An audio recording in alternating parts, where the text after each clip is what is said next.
السلام علیکم۔ ایک ہسٹری ورلڈ میں آپ سب کو خوش آمدید۔ امید ہے آپ سب خیریت سے ہوں گے۔ آج اگر ہم تھوڑی دیر کو یہ سوچیں کہ اس زمانے میں 17 رمضان کو مسلمان کس قدر مشکلات کا شکار تھے۔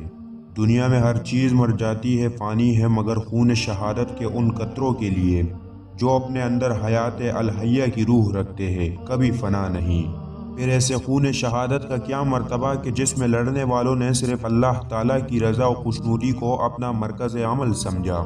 دنیا کی تاریخ لڑائیوں اور جنگوں سے بھری پڑی ہے، لیکن وہ جنگ جس کا مدعا نہ جہاں گیری ہو، نہ اقتدار کا شوق، نہ مال غنیمت جمع کرنے کا لالچ، بلکہ صرف اور صرف اللہ کی رضا کے لیے ہو، یہ بڑے دل و گردہ چاہتی ہے۔ آپ تمام غزوات اٹھا کر دیکھ لیں، آپ کو ان میں دو ہی چیزیں قدرے مشترک نظر آئیں گے: اول جہاد فی سبیل اللہ، دوم اپنی مدافعت۔ اسلام کی پہلی جنگ بدر بھی مسلمانوں نے اپنی مدافعت میں مشرکین مکہ سے لڑی تھی۔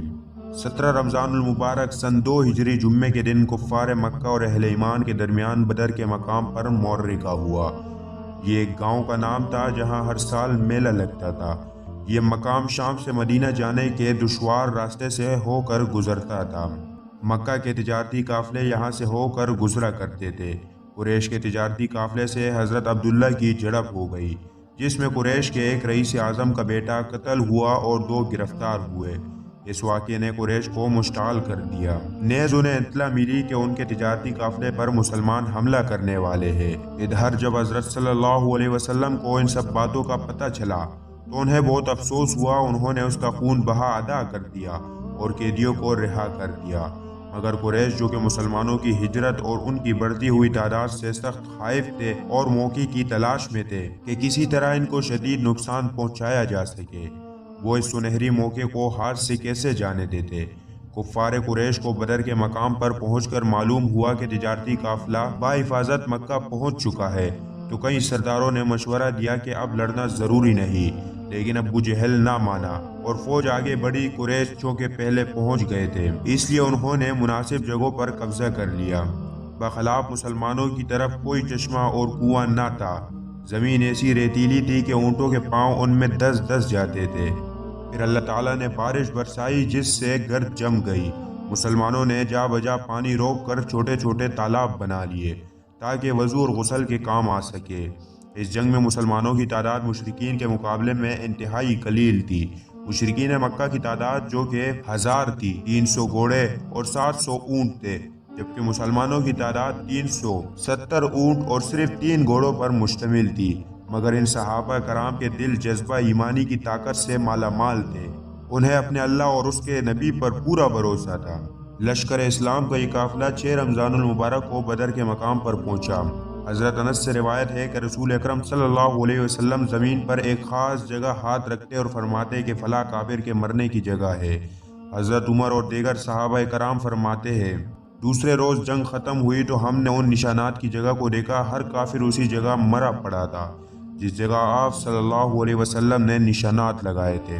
اس جنگ میں حضور صلی اللہ علیہ وسلم کے لیے جنگی ہیڈ کوارٹر کے طور پر ایک جھونپڑی بنائی گئی تھی۔ تمام صحابہ کرام نے رات بھر آرام کیا۔ صرف ایک ذات تھی جو رات بھر نماز اور اللہ تعالیٰ کی بارگاہ میں دعائیں کرتی رہی۔ آپ صلی اللہ علیہ وسلم نے نہایت رقت آمیز لہجے میں دعا فرمائی: یا اللہ، تو نے مجھ سے جو وعدہ فرمایا اسے پورا کر۔ اے اللہ، اگر آج اہل اسلام کی یہ جماعت ہلاک ہو گئی تو زمین پر تیری عبادت نہیں ہوگی۔ آپ صلی اللہ علیہ وسلم کی رقت آمیزی دیکھ کر حضرت ابو بکر نے عرض کیا: اے نبی، اللہ سے آپ کی یہ دعا کافی ہے۔ آپ صلی اللہ علیہ وسلم کا رب آپ کی دعا اور وعدہ کبھی رد نہیں کرے گا۔ دوسرے دن جنگ شروع ہوئی۔ اس جنگ میں زیادہ تر صحابہ کرام اور کفار قریش آپس میں قریبی رشتہ دار تھے۔ مسلمان ہونے کے بعد ان کے لیے یہ خونی رشتے اللہ کی محبت میں بے معنی ہو گئے۔ وہ اپنے بیٹوں، بھائیوں اور باپ کے خلاف صف آرا ہوئے۔ صرف ایک رشتہ باقی رہا جو اللہ کی ذات سے تھا۔ اس جنگ میں کافروں کو سخت نقصان اٹھانا پڑا۔ ابو جہل اور عتبہ جیسے بڑے سرداروں کے قتل کے بعد قریش نے سپر ڈال دی۔ مسلمانوں نے ان کو گرفتار کرنا شروع کر دیا۔ قریش کے بڑے معتبر لوگ گرفتار ہوئے۔